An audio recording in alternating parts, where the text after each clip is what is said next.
গাছটা দিন দিন কেন যে শুকিয়ে যাচ্ছে কিছুই বুঝতে পারছি না। গাছটায় পোকা লেগেছে না অন্য কিছু দেখে বোঝাই যাচ্ছে না। আপনাদের যদি কিছু জানা থাকে আমাকে জানাবেন তো। আচ্ছা, আজকের ভিডিওটা একেবারে আলাদা এক রকমের ভিডিও, ব্লগ বলা যেতে পারে বা ব্লগের মতোই।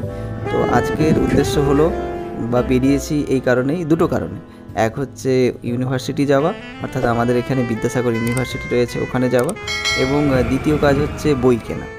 বই কেনাটাই মূল উদ্দেশ্য, তার সাথে ইউনিভার্সিটির কাজটাও একই দিনে পড়ে গিয়েছে। তো দুটো কাজ সারার জন্যই আজকে বেরিয়েছি।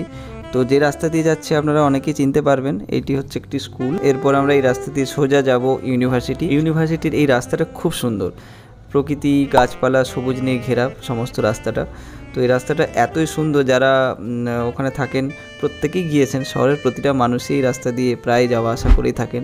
এই হলো বিদ্যাসাগর ইউনিভার্সিটির একটি গেট, কিন্তু এই গেট দিয়ে আজকে ঢোকা যাবে না, আমরা সামনের গেট দিয়ে ঢুকবো। তো সামনের গেটে যাওয়ার জন্য একটু চালিয়ে যেতে হয়, তার মাঝে পড়ে গোপ কলেজ। তো এই রাস্তা দিয়ে যাওয়ার সময় দেখছি যে মেঘটা খুব করেছে। এই আমরা চলে এসেছি ইউনিভার্সিটির কাছে, এবারে আমরা ইউনিভার্সিটিতে ঢুকে পড়বো। গাড়িতে এখন আমরা তিনজন, একজন বাস স্ট্যান্ডে নেমে যাবে, বাস ধরে সে তার বাড়ি যাবে। তাই ঠিক করা হলো যে অশোকনগর দিয়ে যাওয়া হবে। এই ভিড় রাস্তায় খুব সাবধানে গাড়ি চালাতে হচ্ছে। এই রাস্তাটা সবসময় খুবই ভিড় থাকে। ডান দিকে একটা দোকান বসে সন্ধ্যের দিকে, ফুচকা দোকান, খুবই ভালো ফুচকা বিক্রি হয়। এরপর আমরা রেল ক্রসিং পেলাম।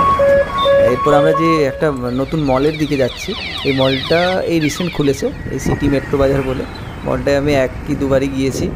এইবার প্রায় পৌঁছে গেলাম বাস স্ট্যান্ড, একজনকে ছেড়ে দেওয়ার পালা।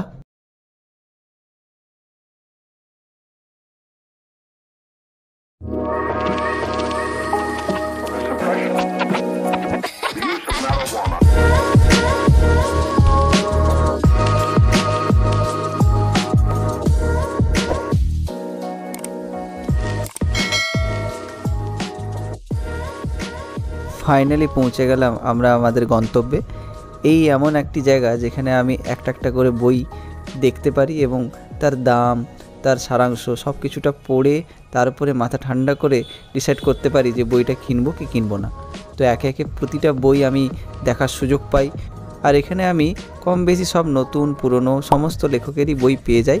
কিছু কিছু যেগুলো পাই না সেগুলো অর্ডার দিয়ে দিই, সময়ের মধ্যে আমি পেয়ে যাই। শহরে এরকম কয়েকটি দোকানই রয়েছে যেখানে আপনি আপনার মনের মতো গল্পের বই পাবেন। এরকম হাতে গোনা 3 থেকে 4টি দোকানই আছে। তো এখানে এতগুলো বইয়ের মাঝখানে নিজে প্রায় লোভে পড়ে যাচ্ছে অনেকগুলো বই কেনার জন্য। কোন বইটা কিনবো, কোন বইটা ছাড়বো খুঁজে পাচ্ছি না। কলকাতার বা কলকাতার আশেপাশের মানুষদের জন্য এটা একটা খুব পজিটিভ পয়েন্ট। ওখানে এতগুলো বইয়ের দোকান বা প্রকাশনী রয়েছে। তো এতগুলো বইয়ের মাঝখানে কয়েকটা বই আমি পছন্দ করলাম এবং ফাইনালি কিনে ফেললাম। একে একে প্রতিটি বই আপনাদের প্যাকেট খুলে দেখাবো যে কী কী বই এসেছে। তা দেখার জন্য সাবস্ক্রাইব করে চ্যানেলে অবশ্যই থাকতে হবে। আজকের মতো চলি।